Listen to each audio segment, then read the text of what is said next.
लौ जय मसी हजुर। यो भरपुर भन्ने जीवन भन्ने किताब छ अनि यो चाहिँ अहिलेसम्म 50,000 जतिले पढिसक्नु भएको छ नेपालमा। अनि यो किताब मैले चाहिँ 1999 तिर पाएँ। अनि म सुरुमा नयाँ विश्वासी थिएँ। यसले मलाई यति धेरै सहायता गर्यो म आफैलाई सिकाउनलाई हुर्काउनलाई। अनि प्लस मैले मेरो चर्चको अगुवाहरूलाई यही प्रयोग गरेँ अनि उहाँहरूलाई पनि हुर्काउन सहायता भयो। यसमा चाहिँ 18वटा पाठ छ। अनि एउटा क्रिस्चियन भइसकेपछि उसले नसिकिकन नहुने नजानिकन नहुने महत्त्वपूर्ण पाठहरू छ।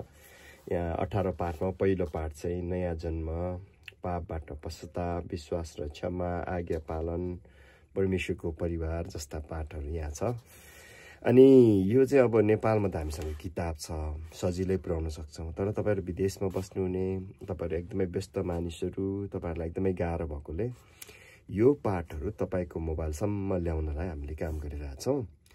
अनि मोबाइलबाट सिक्ने कस्तो सजिलो जिन्दगी, कस्तो रमाइलो जिन्दगी है। त्यस कारणले थ्याङ्क यू तपाईँले यो पाठ पढ्नलाई छान्नु भएकोमा। अनि तपाईँ अगुवालाई पनि धेरै धन्यवाद, तपाईँले आफ्नो विश्वासीहरूलाई पढाउन छान्नु भएकोमा। मलाई विश्वास छ यसले एकदमै राम्रो काम गर्नेछ अनि तपाईँको मोबाइलबाट तपाईँले पढ्न पाउनुहुनेछ।